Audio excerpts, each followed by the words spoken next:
So guys, जैसा कि हमने पिछले एपिसोड में देखा कि कॉर्बिन सेट के मेंबर्स केसिया वैली में चले गए थे। मूरोंग स्टूडेंट्स को मारने की कोशिश कर रहा था, मगर सारे स्टूडेंट्स के कॉर्ब पपेट्स उसके कंट्रोल से बाहर हो गए थे। फिर अब हम वांग लिन को देखते हैं, वो अपनी जान बचाने के लिए एल्ड्रम मूरोंग से दूर भागने लगते हैं, लेकिन तियान दाओ सेक्ट के स्टूडेंट्स उस पर अटैक करके उसे नीचे गिरा देते हैं। एक स्टूडेंट कहता है कि मैंने सुना है कि जब कॉर्बिन सेक्ट के स्टूडेंट्स के कॉर्ब पपेट्स का कल्टिवेशन उनके मास्टर से ज्यादा हो जाता है तो वो अपने मास्टर को भी निकल जाते हैं और उनको फाउंडेशन इस्टेब्लिशमेंट के लेट स्टेज का मोस्टर बना देते हैं। मैं देखना चाहता हूँ कि तुम किस स्टेज के मोस्टर बनते हो। उस स्टूडेंट को देखकर वांग लिन घबरा जाता है, क्योंकि वो स्टूडेंट फाउंडेशन इस्टेब्लिशमेंट के लेट स्टेज पर था। वो स्टूडेंट्स अपने जूनियर्स के साथ मिलकर वांग लिन पर अटैक कर देता है। उनसे बचते हुए वांग लिन अपनी फ्लाइंग शॉट का यूज करके वहाँ से दूर भागने लगता है। दूसरी तरफ हुआ युआन को देखते हैं, वो कीमिंग की सर्चिंग टेक्निक की मदद से वांग फैमिली विलेज में आ जाता है। उन्हें देखकर सब चौंक जाते हैं। वांग जाओ हुआ युआन को रेस्पेक्ट देकर कहता है कि मैं प्रोफाउंड दाओ सेक्ट का स्टूडेंट हूँ, और क्या मैं पूछ सकता हूँ कि आप यहाँ किस लिए आए हैं। विलेज के सब लोग अपने घुटनों पर बैठकर हुआ युआन और कीमिंग को रेस्पेक्ट देते हैं। हुआ युआन कहता है कि मैं किसी को ढूंढने के लिए यहाँ आया हूँ। ये कहकर अपने कॉन्शियसनेस की मदद से वांग लिन को ढूंढने लगता है। कीमिंग उसे कहते हैं कि अभी भी ये सब चीजें रोकने में देरी नहीं हुई। मैं तुम्हें आखिरी बार कह रहा हूँ, इसे रोक दो,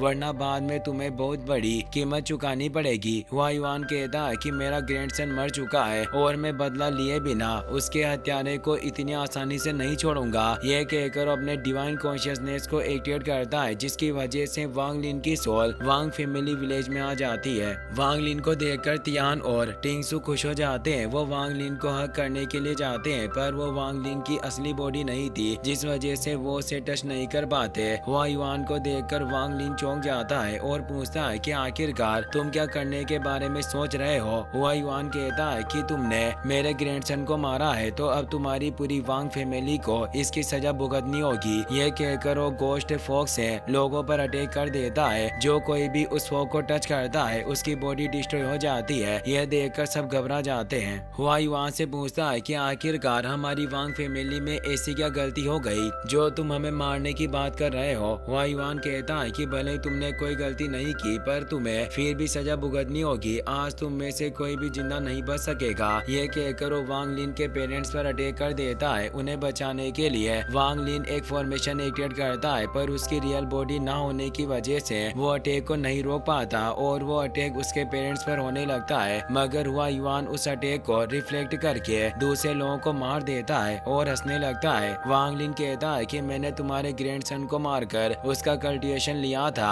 अभी इस वक्त मैं केसिया वैली में हूँ। अगर तुम्हारे अंदर हिम्मत है तो वहाँ आकर मुझे मारो। हुआ युआन हंसने लगता है और कहता है कि तुम्हें इतना उतावला बनने की जरूरत नहीं है। मैं जल्दी तुम्हारे पास आकर तुम्हें मारूंगा, पर उससे पहले मैं तुम्हें वही दर्द देना चाहता हूँ जो टेंगली के मरने पर मुझे महसूस हुआ था। यह कहकर अपने स्पीड फ्लेग का यूज करके गोस्ट फॉग बढ़ाने लगता है। यह देखकर वांग लिन को बहुत ही ज्यादा गुस्सा आता है। वो हुआ युआन पर अटैक करके उसे रोकने की कोशिश करता है, पर उसके अटैक से हुआ युआन को कोई फर्क नहीं पड़ता। वांग लिन कहता है कि तुम्हारे ग्रैंडसन की डेथ से इन लोगों का कोई लेना देना नहीं है, इसीलिए बुज़दिलों जैसे काम मत करो और मेरे पास आकर मुझसे बदला लो। तभी मूरोंग और दूसरे कॉर्ब पपेट्स वांग लिन की रियल बॉडी के पास आ जाते हैं। वांग लिन ने अपने आसपास एक शील्ड बनाई हुई थी, पर कॉर्ब पपेट्स उस शील्ड को तोड़ देते हैं और मूरोंग अपने मैजिकल हैंड की मदद से वांग लिन को पकड़ लेता है। वो कहता है कि अब तुम यहाँ से बचकर नहीं जा सकते, इसीलिए जल्दी से अपनी फिजिकल बॉडी मेरे हवाले कर दो ताकि मैं तुम्हें एक अच्छी मौत दे सकूं। अगर तुमने मेरी बात नहीं मानी तो मैं तुम्हें बहुत ही बुरी मौत मारूंगा। वांग लिन की हालत देखकर उसके पेरेंट्स उसकी मदद के लिए जाने लगते हैं, लेकिन हुआ युआन अपने स्पिरिचुअल प्रेशर की मदद से उन्हें रोक देता है। वो कहता है कि वांग लिन ने मेरे ग्रैंडसन को मारने की हिम्मत की है, इसीलिए अब मैं उसकी पूरी फैमिली को डिस्ट्रॉय कर दूंगा। यह कहकर वो गोस्ट स्मोक की मदद से वांग फैमिली के लोगों को मारने लगता है। गोस्ट स्मोक की वजह से वांग जुओ के पेरेंट्स उसकी आंखों के सामने मारे जाते हैं, पर वो कुछ नहीं कर पाता। सब लोगों को मरते देख वांग लिन को बहुत ही ज्यादा गुस्सा आता है और वो उसकी बॉडी से बहुत ही स्ट्रॉन्ग एनर्जी रिलीज होती है, जिसकी वजह से वो जी रियल्म में पहुंच जाता है। जी रियल्म में पहुंचते ही उसकी बॉडी से एक्सट्रीम कोल्ड एनर्जी रिलीज होती है, जिसकी वजह से मूरोंग और बाकी कॉर्ब पेट्स आइस में फ्रीज होकर जमीन पर गिर जाते हैं। वांग लिन को देखकर कीमिंग को पता चल जाता है कि वो जी रियल्म में पहुंच गया है। वो कहते हैं कि ये लड़का कोई साधारण इंसान नहीं है। हुआ युआन तियान तू को मारने लगता है पर कीमिंग उसे रोक देते हैं। वो कहते हैं कि मुझे इसकी जरूरत है, तुम इसे छोड़कर सब लोगों को मार सकते हो। हुआ युआन पूछता है कि अगर मैं प्रोफाउंड दाओ सेक्ट के स्टूडेंट को मारूं तो तुम्हें कोई परेशानी है। कीमिंग कहते हैं कि मुझे उनकी जान से कोई फर्क नहीं पड़ता, लेकिन अगर ओल्ड मैन नानजी ने मुझे उनकी डेथ के बारे में पूछा तो मैं झूठ नहीं बोलूंगा। ये बात सुनकर हुआ युआन घबरा जाता है। वो बिना वजह नानजी से दुश्मनी नहीं करना चाहता था, इसीलिए वो वांग जुओ और वांग हाओ को भी तियान तू के साथ जिंदा छोड़ देता है। वांग जुओ वांग हाओ से कहता है कि तुम्हें फिक्र करने की जरूरत नहीं है, हम जिंदा बच गए हैं तो अब हम पावरफुल बनकर अपने पेरेंट्स की डेथ का बदला जरूर लेंगे। गोस्ट फॉग की वजह से वांग लिन के पेरेंट्स को परेशानी होने लगती है। उनकी हालत देखकर वांग लिन को बहुत बुरा लगता है। तभी उसे अपने डिवाइन सेंस बीट के बारे में याद आता है जो उसने अपने पेरेंट्स को दिया था। वो उन्हें कहता है कि जल्दी से उस डिवाइन सेंस बीट को डिस्ट्रॉय कर दीजिए, मैं आपके पास आ जाऊंगा। टिंगसू कहती है कि इससे कोई फर्क नहीं पड़ता है कि तुमने क्या किया है, तुम्हें सबसे पहले अपने आप को सुरक्षित रखना होगा। अगर तुम सेफ रहोगे तो हम खुश रहेंगे। ये बात सुनकर वांग लिन को बहुत बुरा लगता है। तभी हुआ युआन एक अटैक करके उसके पेरेंट्स की बॉडी को डिस्ट्रॉय कर देता है और उनकी सोल अपने पास रख लेता है। अपनी आंखों के सामने अपने पेरेंट्स को मरता देख वांग लिन को बहुत ही ज्यादा दुख होता है और वो जोर जोर से रोने लगते हैं। हुआ युआन वांग लिन से कहता है कि 3 महीने बाद में केसिया वैली के बाहर तुम्हारा इंतजार करूंगा। अगर तुम मेरे पास नहीं आए तो मैं तुम्हारे पेरेंट्स की सोल को पूरी तरह से डिस्ट्रॉय कर दूंगा। इससे वांग लिन को बहुत ही ज्यादा गुस्सा आता है और वो जोर जोर से चिल्लाने लगता है, जिससे उसके बाल सफेद हो जाते हैं और उसकी बॉडी से स्ट्रॉन्ग एनर्जी रिलीज होती है। तियान दाओ सेक्ट के स्टूडेंट्स ये सब देख लेते हैं और अपनी जान बचाने के लिए वहाँ से दूर भागने लगते हैं, पर वांग लिन पलक झपकते ही उनके पास पहुंच जाता है और उनकी बॉडी में आइस फ्रीज करके डिस्ट्रॉय कर देता है। वो सीनियर स्टूडेंट के स्टोरेज बैग से बैटलफील्ड पैसेज का टोकन ले लेता है। दूसरे स्टूडेंट्स वांग लिन को मारने की कोशिश करते हैं, पर वांग लिन अपनी आइस पावर की मदद से उन सब की बॉडी डिस्ट्रॉय कर देता है। उसके चलने मात्र से आसपास की चीजें आइस में फ्रीज हो जाती है। वांग लिन एक माउंटेन के एंड में जाकर बैठ जाता है और अपने पेरेंट्स को याद करने लगता है। Heaven defying Beed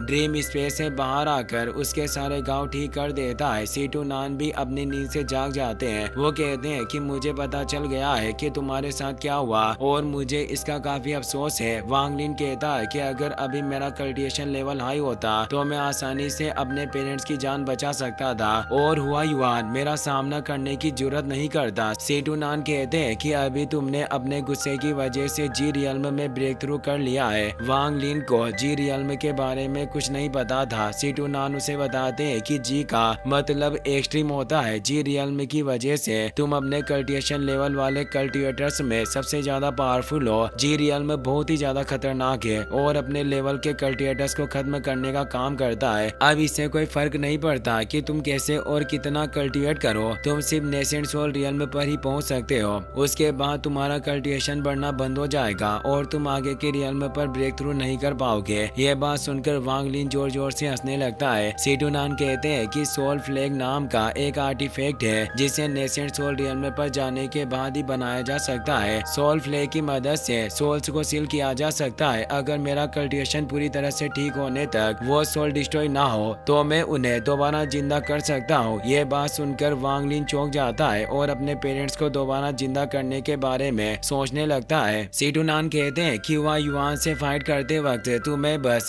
soul flag को हासिल करना है। मेरी नेसेंट सोल में ज्यादा पावर नहीं बची है, इसीलिए मैं तुम्हें सिर्फ 3 बार ही टेलीपोर्ट कर सकता हूँ। 3 महीनों बाद बैटलफील्ड पैसेज ओपन होने वाला है। मेरे हिसाब से सोल फ्लैग मिलने के बाद तुम्हें वहीं चले जाना चाहिए। वहाँ से फाउंडेशन एस्टेब्लिशमेंट रियल्म के कल्टिवेटर ही आ सकते हैं। तुम वहाँ आसानी से जिंदा रह सकते हो। वांग लिन कहता है कि आप सही कह रहे हैं, मेरे पास ज्यादा वक्त नहीं है। मुझे सोल फ्लैग लेकर बैटलफील्ड पैसेज में जाने की प्लानिंग करनी होगी। यह कहकर वांग लिन वहाँ से चला जाता है। 3 महीने बाद वांग लिन सेक्ट्स गैदरिंग में चला जाता है और उनसे बैटलफील्ड पैसेज के टोकन मांगता है। पियाओ मियाओ सेक्ट के स्टूडेंट्स टोकन देकर वहाँ से चले जाते हैं। जो पेंग के पास बाकी टोकन थे, पर वांग लिन की पावर देखकर वो सारे टोकन उसे दे देता है और बताता है कि आखिरी टोकन लियू मे के पास है। वांग लिन जो पेंग को पकड़कर लियू मे के पास जाता है और उससे आखिरी टोकन मांगता है। लियू मे को वांग लिन की पावर के बारे में पता चल जाता है, इसीलिए वो उसे टोकन दे देती है। वांग लिन अपने ट्रेजर्स को कंबाइन करके सयान क्रिस्टल को रिफाइन कर लेता है और 7 टोकन्स में से 6 टोकन्स को डिस्ट्रॉय कर देता है। कुछ वक्त बाद सारे सेक्ट मेंबर्स पैसेज के पास आ जाते हैं। हुआ युआन वांग लिन को बुलाने के लिए एक फॉर्मेशन एक्टिवेट कर लेता है और वांग लिन भी पैसेज के पास आ जाता है। इसी के साथ ये एपिसोड यहीं पर खत्म हो जाता है।